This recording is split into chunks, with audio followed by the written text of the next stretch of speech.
Hi everyone, सभी प्यारे बच्चों का वार्म वेलकम करता हूँ सैटरडे स्पेशल क्लास में। देखिए, ये सैटरडे को आने वाली क्लास मेरी भी फेवरेट है और आपकी भी फेवरेट है, क्योंकि इसमें आपको वही सिखाते हैं जो यहाँ लिखा हुआ है। इंग्लिश कैसे पढ़ें, दिमाग से डर कैसे निकालें। अगर ये सेंटेंस मैं आपको दिखाऊँ या ये वाला सेंटेंस आपको दिखाऊँ जो कि हमने उठाया द हिंदू से, आप यूट्यूब पे 40 क्लासेस में एडिटोरियल पढ़ लेना और ये सेंटेंस का मीनिंग भी आपको निकाल के दिखाया गया होगा। लेकिन ये सेंटेंस में आपको ये कोई नहीं बताएगा कि इसमें 5 आइडियाज़ हैं जो जुड़े हुए हैं आपस में। अगर पांचों आइडियाज़ को आपने सीक्वेंस में प्रोसेस नहीं किया तो ये सेंटेंस को पढ़ तो लोगे आप, मीनिंग कोई बता देगा, लेकिन आपके अंदर कॉन्फिडेंस नहीं आएगा कि ये बना क्या हुआ है। बस वही कॉन्फिडेंस इस क्लास के ज़रिए आप में लाने की कोशिश करते हैं, कुछ यूनिक करने की कोशिश कर रहे हैं जो आपको यूट्यूब पे नहीं मिल रहा है। इसलिए आपके लाइक्स और इस क्लास के लिए आपका प्यार बहुत ज़रूरी है। दिल खोल करके दिखाया करो ताकि मैं इनको लाता रह सकूं। शुरू करें, चलिए। फर्स्ट सेंटेंस है अपना। इसमें कुछ एरर्स भी हैं, जब आप इसको प्रोसेस करेंगे तब वो एरर्स आपको बड़ी बड़ी दिखनी चाहिए। पहले इसको सिंपल लिहाज से पढ़ते हैं, जैसे पढ़ना है आपको। In what appears to be a routine summit, the unexpected ultimatum laid bare the underlying tensions threaten to unravel decades of carefully crafted diplomacy and geopolitical stability। अब जो बच्चा नया है ना, उसको लगेगा कि सर क्या लिखा हुआ है इसमें, क्यों लिखा हुआ है सब। तो इसको पढ़ने का तरीका क्या है, ये सेंटेंस आपको कुछ ऐसा दिखना चाहिए दिमाग में, समझ गए ना। पढ़ते वक्त आपको ये सेंटेंस कुछ इस तरीके का प्रोसेस होना चाहिए दिमाग में, अलग अलग आइडियाज़ अलग अलग लाइन में आपको दिखें। अब मैं इनको प्रोसेस करके दिखाता हूँ।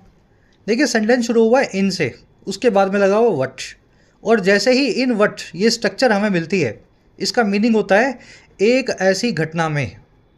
लिख लो आप इसको कहीं पे साइड में।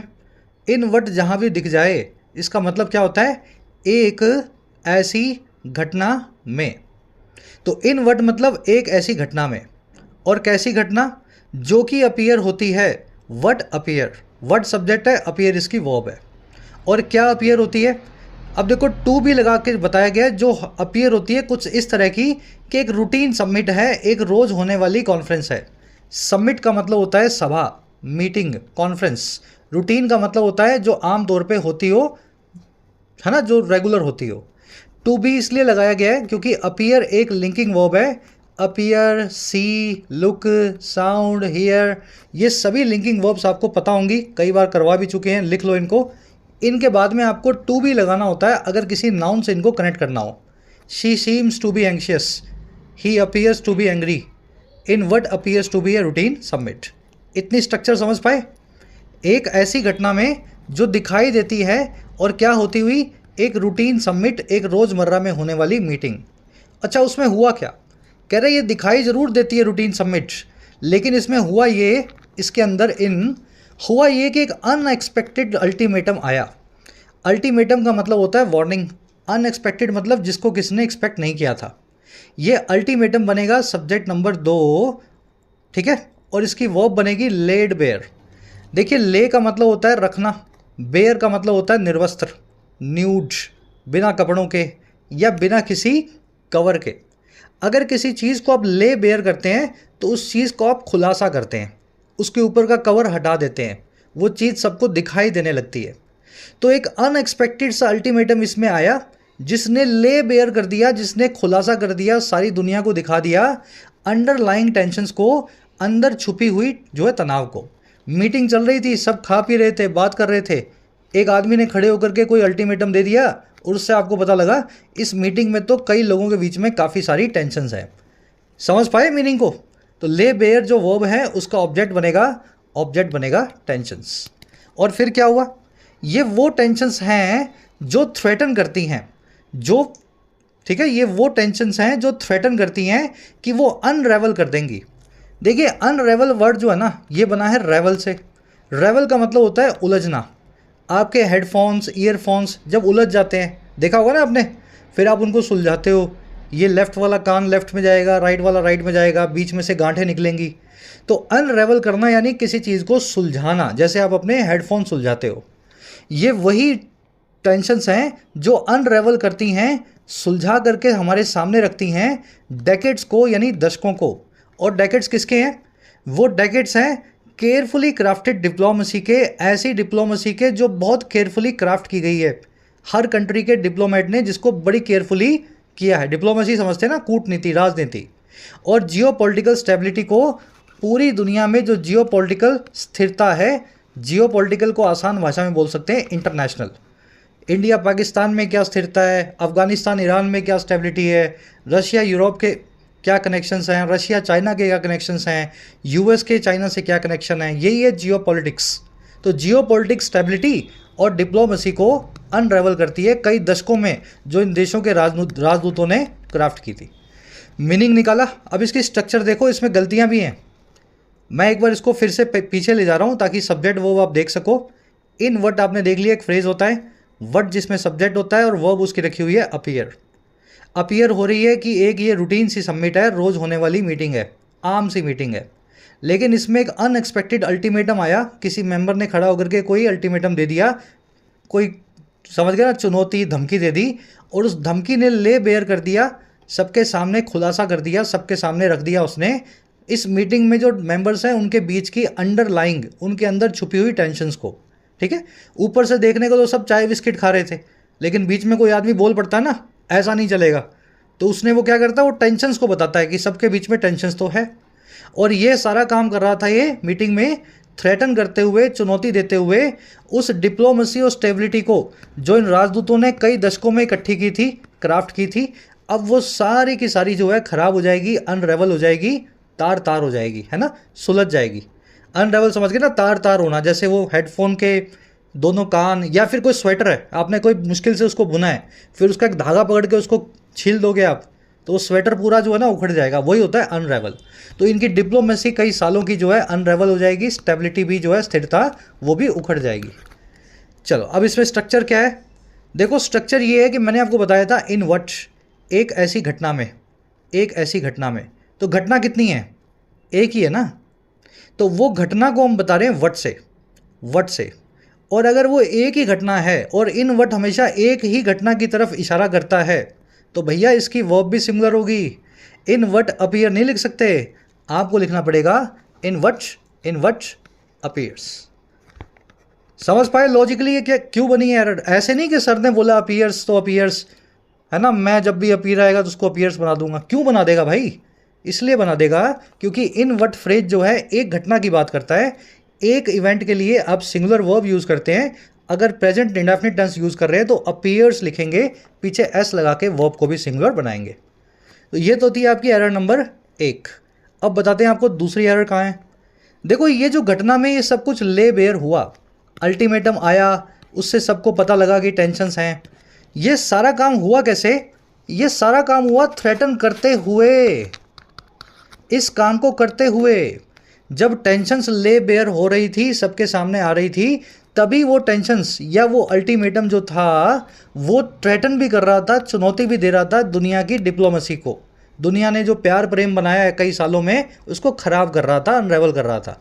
तो ये जो कॉमा है ना, और उसके बाद में जो वर्ब रखी है, इससे आपको सवाल पूछना चाहिए, भाई तू किसकी वर्ब है? थ्रेटन लिखा हुआ है, पीछे एस नहीं है, तो यानी किसी प्लूरल नाउन की वर्ब है। नाउन कोई प्लूरल दिख नहीं रहा, यहाँ अल्टीमेटम है, यहाँ टेंशन्स है।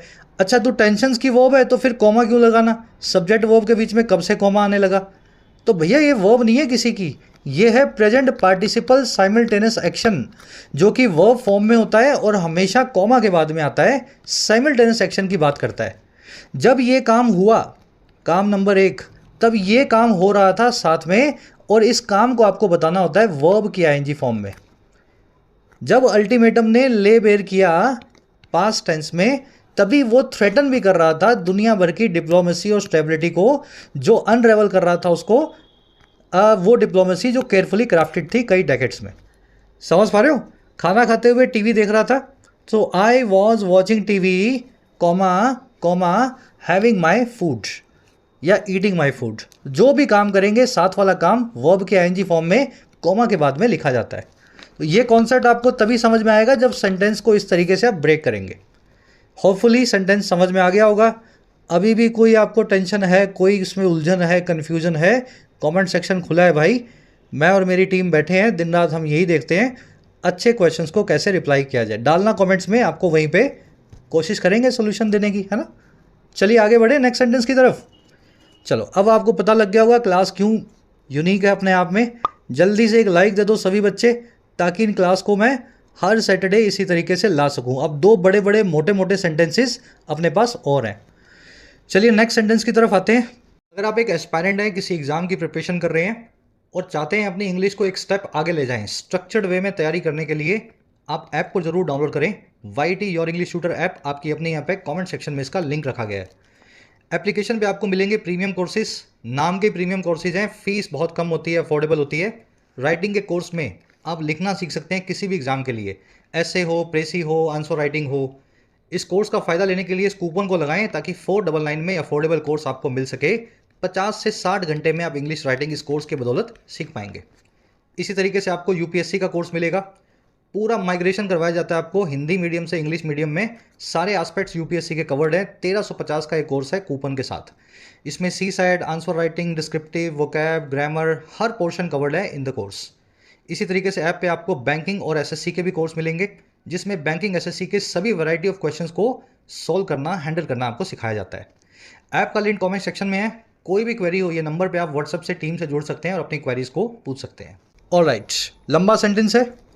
That Andrei Belousov, a civilian economist, has been brought in to run the defence ministry, show how the war has become an economic battle for Russia as it struggles to stabilize its wartime economy and keeping its energy ties and defense production going despite biting Western sanctions। अब मैं कितना भी वक्त लगा लूँ आपका वो ख़राब ही होगा अगर इस सेंटेंस को मैं सीधे सीधे ट्रांसलेट कर देता हूँ। देखो मैं तो टीचर हूँ, एडिटोरियल पढ़ा रहा हूँ आपको, मुझ जैसे और भी टीचर्स हैं, कई कई सालों से पढ़ा रहे हैं। 4 साल से हम पढ़ा रहे हैं, कोई 8 साल से भी होगा, है ना। हमें आता है पढ़ना, आपको नहीं आता। तो आपको पढ़ने का तरीका मैं आपको सिखाता हूँ ताकि आप खुद भी ये काम कर सके जो मैं आपको करवा रहा हूँ। इस सेंटेंस को आपको पूरा एक्सपीरियंस जब आपको आ जाएगा इन क्लासेस को देख के, तो ये सेंटेंस आपको ऐसा नहीं दिखना चाहिए। आपको ये सेंटेंस दिखना चाहिए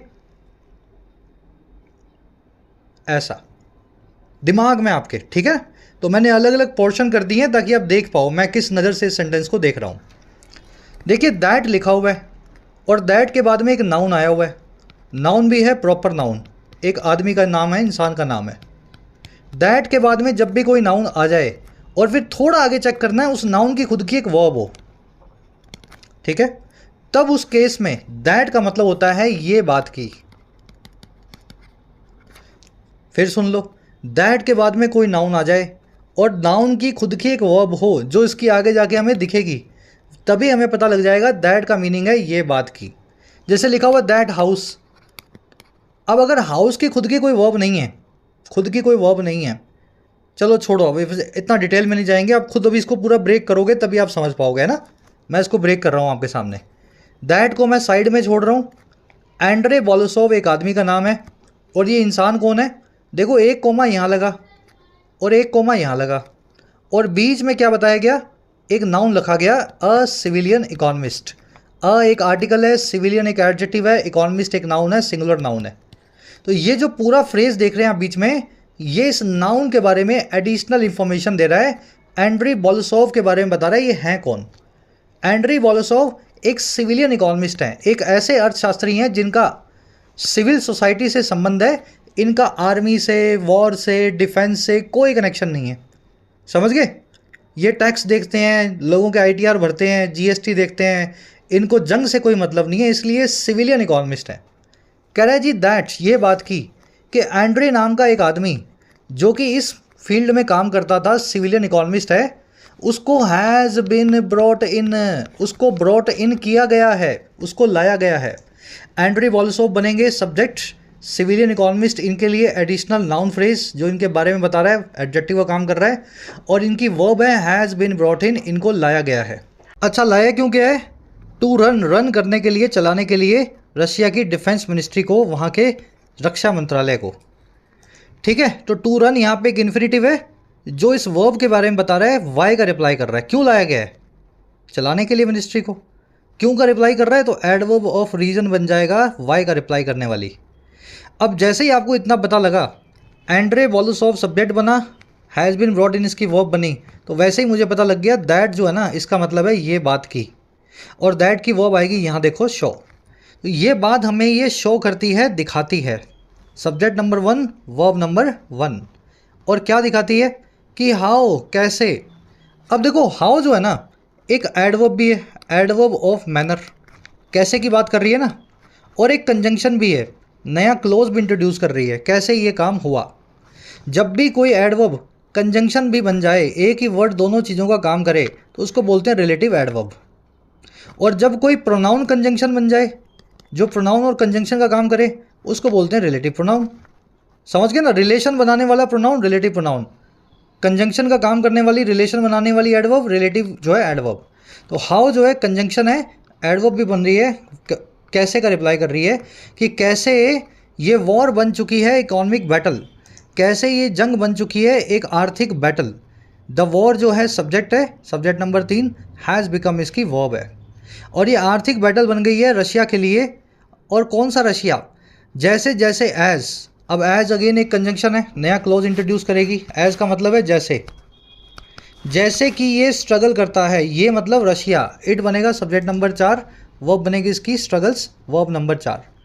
स्ट्रगल करता है, जूझता है इस काम को करने में। अब वो काम कौन सा है, 2 काम है। पहला काम है स्टेबलाइज करना, स्थिर बनाना, स्टेबल बनाना अपनी वॉर टाइम इकॉनमी को, उस अर्थव्यवस्था को जो वॉर के बीचों बीच है। और एंड लगा के दूसरा काम है कीप करना अपने एनर्जी टाइज को, डिफेंस प्रोडक्शन को गोइंग। कीप समथिंग गोइंग का मतलब है किसी चीज़ को जारी रखना। एनर्जी टाइज क्या होते हैं, तेल के रिश्ते, समझो इसको, जियोपॉलिटिकल टर्म है ये। आपके पास अगर बहुत सारा पेट्रोलियम है, नेचुरल गैस है, कोल है, तो आप दुनिया में उसको बेचोगे। सऊदी अरेबिया कर रहा है जो अरामको के साथ, अरामको कंपनी बना करके। वैसे ही अगर ये सब चीज़ें आप बेच ना पाओ, क्योंकि दुनिया आपसे ये सब चीज़ें लेने को तैयार नहीं है, तो फिर आप बन जाओगे ईरान, वेनेजुएला। बहुत सारा पेट्रोलियम है ईरान वेनेजुएला में, लेकिन दुनिया ने सैंक्शन लगा रखे हैं, कोई ख़रीदने को तैयार नहीं है, तो इनके एनर्जी टाइज ख़राब है दुनिया से। तो रशिया चाहता है मेरे एनर्जी टाइप जो हैं कीप गोइंग रहे, चलते रहें, मेरा तेल बिकता रहे चाइना को, इंडिया को और यूरोप को। तो जैसे जैसे रशिया स्ट्रगल कर रहा है, एक तो स्टेबलाइज करने में अपनी इकॉनमी को, दूसरा अपने एनर्जी टाइज को, और घर में डिफेंस की प्रोडक्शन को, हथियारों की प्रोडक्शन को गोइंग करने में, बनाए रखने में। और ये सारा काम कर रहा है बावजूद, यानी कि डिस्पाइट वेस्ट के उन सैंक्शंस के जो बहुत बाइटिंग है। बाइट करना समझते हो ना, किसी को खा जाना, जैसे मच्छर खा जाता है आपको, सांप खा जाता है, चूहा खा जाता है, वैसे ही वेस्टर्न सैंक्शंस इनको सांप की तरह, मच्छर की तरह, चींटी या चूहे की तरह बाइट कर रहे हैं, हर रोज़ इनकी इकॉनमी को चोट मार रहे हैं। तो इस तरीके से आपको ये सेंटेंस में क्लैरिटी आनी चाहिए। अब अगर क्लैरिटी की बात है तो मैं एक बार इसको रिपीट कर देता हूँ, पूरी स्ट्रक्चर खुद से फिर पहले आप देखो, फिर इसमें जो एरर्स हैं वो आपको बड़ी बड़ी वैसे भी दिख गई होंगी, तो मैं दिखा देता हूँ। क्लैरिटी ऐसे मिलनी चाहिए आपको, दैट यानी कि ये बात ये है कि एंड्रू बोलुसॉव जो सब्जेक्ट है और इनके बारे में बताया गया जो एक सिविलियन इकोनॉमिस्ट हैं, ये लाए गए हैं हैज़ बिन ब्रॉट इन, कि ये चलाएं वहाँ के डिफेंस मिनिस्ट्री को। ये बात जो है ना हमें दिखाती है दैट शो कि कैसे हाउ ये वॉर जो है वो बन चुकी है, ये जंग बन चुकी है एक आर्थिक जंग रशिया के लिए। और जैसे जैसे रशिया स्ट्रगल कर रहा है, जैसे जैसे रशिया जूझ रहा है इन दोनों कामों को करने में, एक तो स्थिर बनाना अपनी इकॉनमी को, और दूसरा अपने रिश्तों को और डिफेंस की प्रोडक्शन को गोइंग रखना, जारी रखना। और ये सारा काम तब करना है जब लगे हुए हैं इस पर सैंक्शंस, बाइट करने वाले वेस्टर्न सैंक्शंस। अब एरर्स देखिए इसमें, देखो पहली एरर तो ये है, मैंने आपको बोला था ये बात की, दैट का मतलब होगा ये बात की, ये बात की। बातें तो नहीं बोला मैंने आपको, बात बोला ना। दैट सिंगुलर होता है, प्लूरल तो दोज होता है। बात की बात कर रहा हूँ भाई साहब, दैट की लगा रहा हूँ मैं, दैट लगा करके सिंगुलर प्रोनाउन को यूज़ कर रहा हूँ, तो इस केस में मेरी वर्ब भी सिंगुलर होगी, दैट की वर्ब होगी शोज। ठीक है, लॉजिकली समझो ना क्यों होगी शोज। ये बात की, तो बात तो सिंगुलर है, हमेशा दैट का मीनिंग ये बात की होता है, तो सिंगुलर बात दैट के लिए आप वर्ब भी सिंगुलर लगाएं, शो की जगह शोज लिखें। और दूसरी एरर, रशिया स्ट्रगल कर रहा है 2 कामों में, पहला काम है स्टेबलाइज करना, दूसरा काम है बनाए रखना रिश्तों को गोइंग। तो टू स्टेबलाइज एंड एंड बीच में एंड लगा हुआ है ना, to stabilise and to keep the energy ties and defence production going. तो ये टू जो है ना दूसरी बार लिखने की ज़रूरत आपको है नहीं, ऑलरेडी एक बार आ चुका है, एंड के बाद में रिपीट नहीं होगा। यहाँ पे कीपिंग आप कीप कर देंगे तो ये टू अंडरस्टूड होगा, समझ गए ना। To stabilise and to keep, to लिखने की ज़रूरत नहीं है, सीधे कीप लिखो, सेंटेंस आपका करेक्ट है। तो ये स्ट्रक्चर जब समझ में आती है तभी आदमी लॉजिकली बताता है कि मैं क्या कहना चाह रहा हूँ यहाँ पे, है ना, एग्जामिनर ने क्या लिख दिया और मुझसे क्या चाहता है। ये पैनी नज़र आपकी तभी बन पाएगी। चलो मज़ा आया क्लास लेकर के। एक सेंटेंस और करवाएं आपको। अब छोटा वाला सेंटेंस दिखा रहा हूँ, उसमें एरर खुद से आपको देख लेनी है। करवाऊँगा उस सेंटेंस को, पहले खुद से ट्राई दो। सेंटेंस आपका, there has been criticisms about the way mister Shoigu planned and executed the war that Russia according to western intelligence expected to be a quick affair. अब ये सेंटेंस पढ़ने का तरीका क्या है, देखो छोटा है ये तो वैसे भी पढ़ सकते हो आप, लेकिन अगर टीचर की नज़र से देखो या एक टॉपर स्टूडेंट की तरह देखो तो ये सेंटेंस आपको कुछ ऐसा दिखना चाहिए। समझ गए, हर ख्याल को, हर आइडिया को अलग लाइन में आपको समझना है, अलग से उसको केयरफुली उसको अपने को पार्स करना है और फिर सेंटेंस में पिरोना है। माला में मोती होते हैं ना भाई, 108 मोती हैं, उन पे नंबर लगा हुआ है, तो 2 के बाद 3 आएगा, 3 के बाद 5 थोड़ा ना आएगा, 3 के बाद 4 आएगा। तो उसी तरीके से ये ख्याल भी आपके सीक्वेंस में आने चाहिए। देयर हैज़ बीन क्रिटिसिजम्स, बहुत सारे क्रिटिसिजम्स रहे हैं। क्लोज जब भी देयर से शुरू होगा वर्ब पहले आएगी, सब्जेक्ट बाद में आएगा। तो यहाँ पे वर्ब बन जाएगी हैज़ बीन और क्रिटिसिजम्स बन जाएगा सब्जेक्ट। किस बारे में रहे हैं भाई, अबाउट द वे, उस वे के बारे में, उस रास्ते या तरीके के बारे में। अबाउट प्रेपोजिशन, द वे उसका जो है ऑब्जेक्ट। और कौन सा तरीका, जैसे मिस्टर शोइगू ने प्लान किया और एग्जीक्यूट किया, जिस तरीके से मिस्टर शोइगू ने प्लानिंग की और अंजाम दिया इस वॉर को। Mister Shoigu subject number 2, verb number 2 है, 2.1 प्लान्ड और 2.2 है एग्जीक्यूटेड। एक ही सब्जेक्ट की 2 वर्ब्स हैं, दोनों एंड से जुड़ी हुई हैं, प्लान्ड एंड एग्जीक्यूटेड। अच्छा ये वॉर कौन सी है, ये वही वॉर है दैट, ये वही वॉर है दैट जिसको रशिया एक्सपेक्ट करता था। रशिया बनेगा सब्जेक्ट नंबर 3, दैट बन जाएगा रिलेटिव प्रोनाउन, वॉर के लिए आया दैट, है ना। ये वही वॉर है जिसको रशिया प्लान एक्सपेक्ट करता था, रशिया एक्सपेक्टेड कि ये होगी एक क्विक अफेयर। क्विक अफेयर मतलब फटाफट होने वाला काम, ऐसा अफेयर, ऐसा मामला जो क्विक है, जो जल्दी पूरा होगा। हम अटैक करेंगे यूक्रेन पे, यूक्रेन हथियार डाल देगा, मामला ख़त्म हो जाएगा। तो रशिया जो है इसको क्विक अफेयर जो है एक्सपेक्ट करता था कि ये होगी। अब हमें कैसे पता है रशिया एक्सपेक्ट करता था भाई ऐसा, according to western intelligence, west की मोसाद और केजीबी तो रशिया की है, वेस्ट की स्कॉटलैंड यार्ड, FBI, CIA, ये जो अमेरिकन एजेंसियां हैं, यूरोप की एजेंसियां हैं, इनकी इंटेलिजेंस एजेंसीज के हिसाब से हमें पता लगा। इन सब ने हमें बताया कि रशिया सोच रहा था कि जल्दी निपट जाएगी। According to western intelligence Russia expected it to be a quick affair. समझ गए, ये स्ट्रक्चर इसकी बनेगी। 3 सब्जेक्ट है और 3 वर्ब्स हैं। अब इसमें गलती कहाँ है, देखी होगी ना बड़ी बड़ी। अरे भाई साहब शुरू में बताया था देयर से क्लोज शुरू हुआ है तो वर्ब बाद में, सब्जेक्ट पहले, वर्ब पहले सब्जेक्ट बाद में। लेकिन इसका मतलब ये थोड़े ना वर्ब सब्जेक्ट के हिसाब से नहीं होगी, पहले आ जाएगी, लेकिन होगी तो इसी के हिसाब से। क्रिटिसिजम्स प्लूरल है, और अगर वर्ब प्लूरल, सब्जेक्ट प्लूरल तो वर्ब भी प्लूरल, हैज़ की जगह हैव बिन। समझ गए ना। तो देयर हैव बिन क्रिटिसिजम्स लिखना चाहिए, ना कि देयर हैज़ बिन क्रिटिसिजम्स। चलिए क्लास लेके मज़ा आया होगा, क्लैरिटी आई होगी, नए एंगल से आपने चीज़ों को सीखा है आज। और इसी बात पे चलो बोलने की ज़रूरत नहीं है, प्यार दिखा दिया करो अपना, अपने लाइक्स और अपने शेयर्स के थ्रू। एक सेंटेंस आपको दे रहे हैं एज क्विज, इसमें भी मिलेंगी आपको एरर्स, और भयंकर वाली एरर है। अगर आप इसको ब्रेक नहीं करोगे, सब्जेक्ट वो मैच नहीं करोगे, तो एरर आपको कभी नहीं मिलेगी। इसी ख्याल से इसको आपको ब्रेक करना है, सभी आइडियाज़ को माला में पिरोना है और फिर बताना है कौन से सब्जेक्ट की वर्ब कहाँ से मैच नहीं कर रही। As Mr Putin begins a new term with the promise to Russia of victory in Ukraine, has decided to shake up the defence ministry and bring in a technocrat whose quick and primary responsibility would be to meet quickly military objectives। चलो next class के अंदर इसी sentence से शुरू करेंगे। Next class कब आएगी, अगले सैटरडे को। अच्छा एक चीज़ और बताता हूँ, इस वीडियो को 2000 लाइक्स मिल गए, ज़्यादा नहीं है, इसको 10,000 व्यूज़ आएंगी, है ना, लॉन्ग टर्म में। 2000 लाइक्स मिल गए अगर कल शाम तक, तो नेक्स्ट क्लास को यहीं से शुरू करूँगा, कल की कल ही संडे को आपको ये सेंटेंस ब्रेक करेंगे और उसके साथ में तीन सेंटेंस मोटे वाले और लेकर के आऊँगा, ठीक है। चलो मिलते हैं आपसे नेक्स्ट क्लास में ही, संडे को या अगले सैटरडे को। अंटिल देन कमेंट सेक्शन में इसका आंसर भी मैंने डाल दिया है, आप अटेम्प्ट भी करें इसको, जहां आपको एरर दिख रही है ज़रूर से बताना। कल आपसे लेंगे मुलाकात कल की क्लास में। जिन बच्चों को कोर्सेज की ज़रूरत है, एक्स्ट्रा क्लासेस की ज़रूरत है, you can take the benefits of the courses. Application को डाउनलोड करें, YT ऐप को, आपको राइटिंग का, SSC का और बैंकिंग का, इनफैक्ट UPSC का भी कोर्स मिल जाएगा। अफोर्डेबल कोर्सेज है, मेहनत करना चाहते हैं तो ऐप को डाउनलोड करें, कमेंट सेक्शन में लिंक रखा गया है, you can take the benefits. चलिए अंटिल देन साइनिंग आउट।